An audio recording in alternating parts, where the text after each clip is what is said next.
On nous a tous appris qu'il fallait limiter les naissances. Mais on ne nous a jamais dit pourquoi il fallait limiter les naissances. Et vous voyez que ce débat revient de plus en plus. Moi, je vous dis, du haut de toutes les grandes études que j'ai faites, et après avoir vécu 22 ans en Europe, en Suisse notamment, que l'Afrique est un continent sous-peuplé. Et je considère que l'Afrique doit continuer à peupler sa terre. Parce que c'est ça qui fera la force de l'Afrique. Quand un soi-disant intellectuel le dit, ça peut paraître suspect. Parce que on a l'impression de sortir du moule. Mais justement, on nous a mis dans un moule qui ne convient pas à nos besoins de développement. Moi, jeune, je me demandais toujours, mais pourquoi les Européens ont réussi à nous coloniser? Parce que bon, on voit toujours l'Afrique. C'est des grandes surfaces, on voit toujours beaucoup de population. Et on pouvait se dire, mais comment ces gens-là peuvent faire 3000, 4000, 5000 kilomètres venir en minorité et nous développer? Bon, il y a une dimension qui ne sort pas dans nos livres d'histoire. Mais en 1900, il y a un siècle, en Afrique, on était 140 millions. Que 140 millions. C'est presque la moitié de la population du Nigeria actuellement. Et c'est toute l'Afrique. On n'était que 140 millions. Et en 1900, la toute petite Europe était à 420 millions d'habitants. Ça, il faut le raconter à vos enfants pour qu'ils comprennent que ce n'est pas parce qu'on était faible et paresseux. Parce qu'on avait une puissance démographique dans un petit territoire qui était en conquête. Ils étaient 420, on était 140 millions. Donc en 1900, l'Europe était 3 fois plus peuplée que l'Afrique. Maintenant, si on fait une projection, dans une génération, en 2050, nous serons 2,5 milliards. Bravo, moi je fais partie de ceux qui applaudissent. Bravo. Et l'Europe sera à 525 millions d'habitants. On sera 7 fois plus nombreux qu'eux. Maintenant, pourquoi il y a ce discours européen sur la limitation des naissances?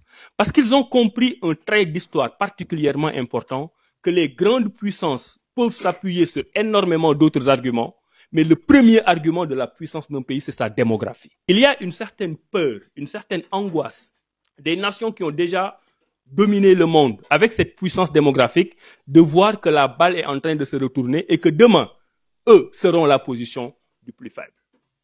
Donc l'Afrique, si on prend, bon, j'aurais pu prendre le temps de le dire, si on regarde les densités de population en Afrique, nous sommes encore en deçà de la moyenne. Sauf le Nigeria, qui est même dans une moyenne par rapport à certains grands pays comme le Pakistan ou l'Inde ou le Bangladesh. Donc non, l'Afrique n'est pas surpeuplée. Et je terminerai sur cette question en disant quelque chose qui vient de mes observations. On nous fait croire qu'en faisant beaucoup d'enfants, nous aurons des problèmes. Pourquoi?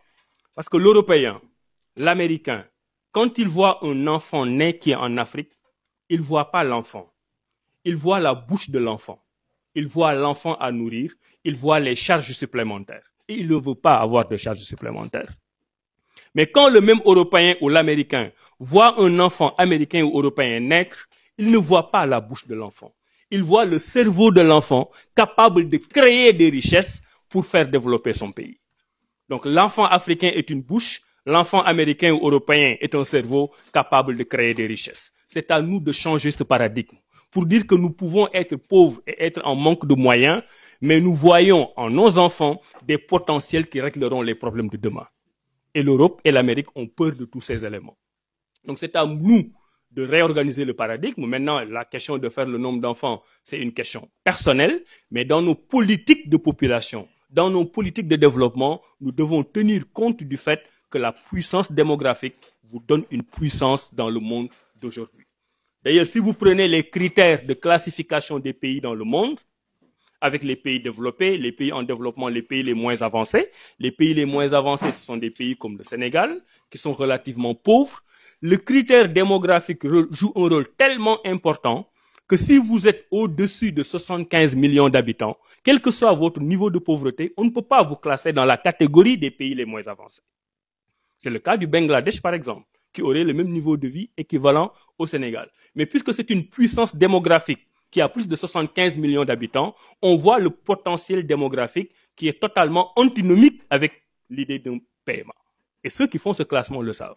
Donc il faut que l'Afrique sorte de ce paradigme. Il nous faut une transition démographique pour qu'en 2050, on ait nos 2,5 milliards d'habitants et qu'on domine ce monde. C'est possible.